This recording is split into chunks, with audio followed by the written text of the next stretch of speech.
UFC yarim o'rta vazn, qotillar divizioni. Maxachev haqiqatdan ham u yerga borishi kerakmi?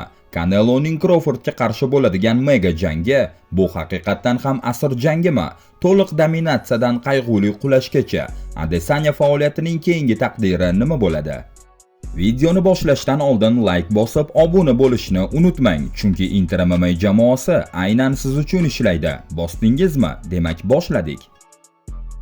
Islomni juda jiddiy sinovlar kutmoqda. Islom Maxachev UFC'ning eng yaxshi pound for pound reytingida birinchi o'rinda turadigan va yengil vazn toifasida chempionlik kamarini rekord darajada ko'p marta himoya qilgan sportchi. Shu bilan birga, u anchadan beri yarim o'rta vaznga o'tib, ikkinchi chempionlik kamarini qo'lga kiritishni orzu qiladi. Avval UFC bunga qiziqmasdi, keyin esa kamar Islomning do'sti Belal Muhammad qo'liga o'tganida Maxachev o'zi ham rejasini biroz to'xtatdi. Hozir Islom chorrahada turibdi, lekin yarim o'rta vazn jangchilari uni o'z divizionlariga chaqirishmoqda.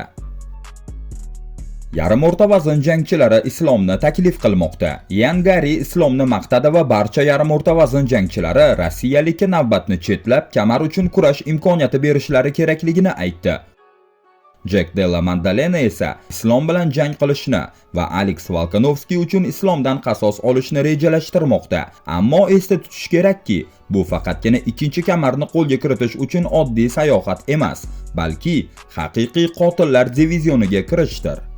Yarim o'rta vazn UFC'dagi eng qattiq raqobatli toifa. Hozirgi vaqtda yarim o'rta vazn ehtimol UFC'dagi eng raqobatbardosh diviziondir. Yengil vaznda ham katta ismlar bor: Dustin Poirier, Justin Gaethje, Charles Oliveira va Michael Chandler. Ammo ular asta-sekin sahnani tark etmoqda. Ularning o'rnini esa faqat Arman Tsarukyan, Ilya Topuria va qisman Max Holloway egallashi mumkin.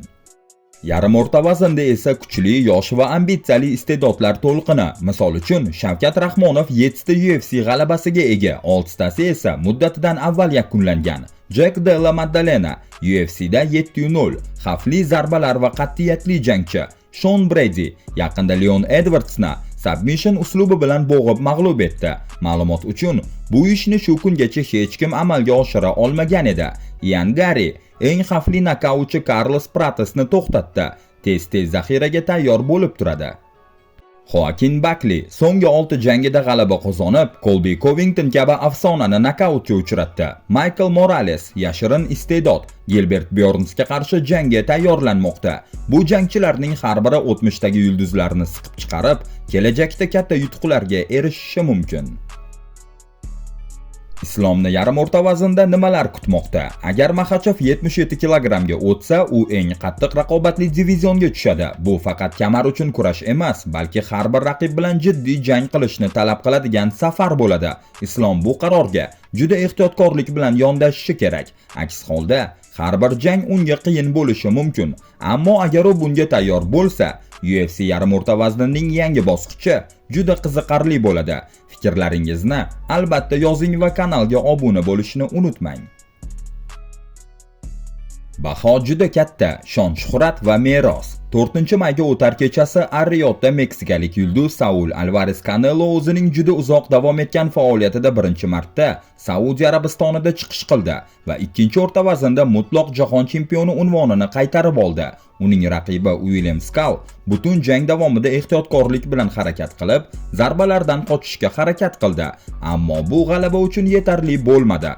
Biroq bu turnirning asosiy natijasi Caneloning mutlaq chempionlikka qaytishi emas. Saudiyaning rejasi Canelo va Crawford. Bu g'alabadan eng ko'p xursand bo'lgan Turkiy Al-Ash-Shayx bo'ldi. U Caneloning barcha kamarlarni qaytarib olishini va keyin Terence Crawfordga qarshi chiqishini juda xohlar edi. Ushbu jang haqida uzoq vaqtdan beri gap ketayotgan edi. Endi esa bu haqiqatga aylanmoqda. Ringda saudiyalik promouter e'lon qildiki, Crawford va Canelo 12-sentyabr kuni Las Vegasdagi Allegiant arenasida to'qnash kelishadi. Bundan tashqari, jangni tashkil etishda Dana White boshchiligidagi yangi tashkil etilgan TKO promoutioni ham ishtirok etadi. Turkiy Al-Ash-Shayx bu jangni asr jangi deb atadi.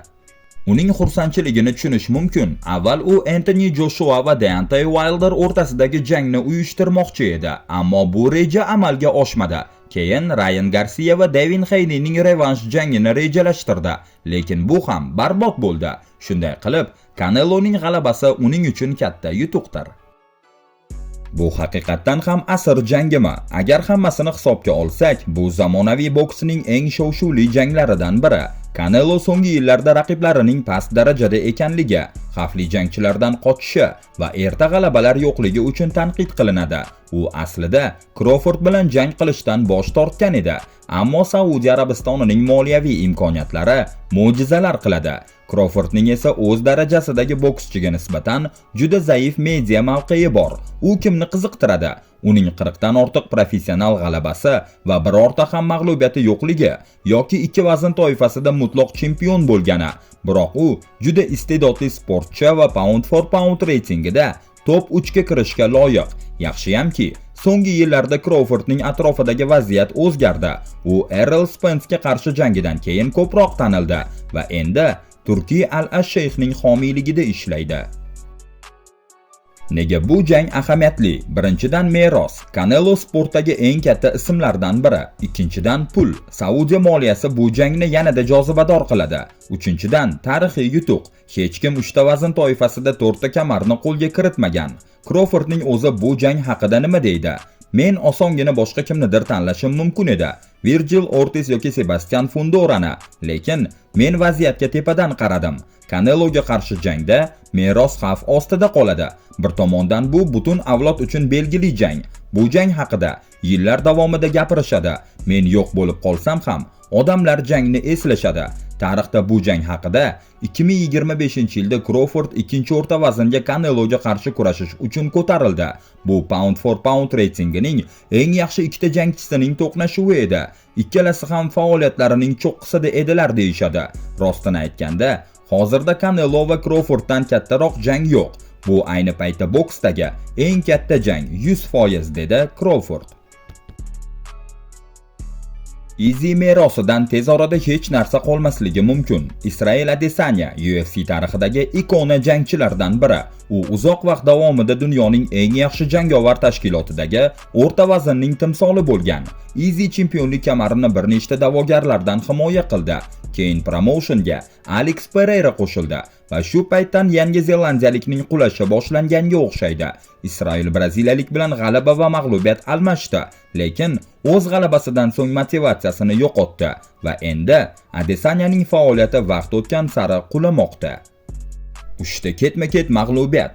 Adesanya ketma-ket 3 mag'lubiyatga uchradi. Bunda har bir mag'lubiyat oldingisidan ham achinarli va og'riqli bo'ldi. Birinchisi Sean Stricklandga qarshi jang. Noqulay raqib Easy'ni ochiqchasiga yo'q qildi. Hakamlar amerikalikka bir ovozdan g'alaba berishdi. Ikkinchisi Dricus du Plessisga qarshi jangda yaxshi kurashgan bo'lsa-da xatoga yo'l qo'yib, orqadan bo'g'ilish bilan yutqazdi. Uchinchisi Nasruddin Imamovga qarshi jangda ikkinchi raundning boshida nokautga uchradi. Shundan so'ng Yangi Zelandiyalik jangchining faoliyati juda qorong'u tus oldi. Motivatsiyasizlik va g'alabaga ishonchsizlik. So'nggi paytlarda sobiq chempionning ochiq so'zlari juda qayg'uli. Ular shuni ko'rsatadiki, Easy o'z sport faoliyatidan charchagan. Har bir jangchi kamarni qo'lga kiritish yoki uni qaytarish uchun kurashadi. Masalan, Aleksandr Volkanovski buni yaqinda amalga oshirdi. Lekin Adesanya aniq aytdiki, odamlar menga kamarni qaytarishingga umid qilamiz deyishadi. Men esa javoban, menga u kerak emas deyman. Bu so'zlar uning UFCga qiziqishini yo'qotganligini yoki endi maksimal darajada harakat qilishni xohlamasligini ko'rsatadi.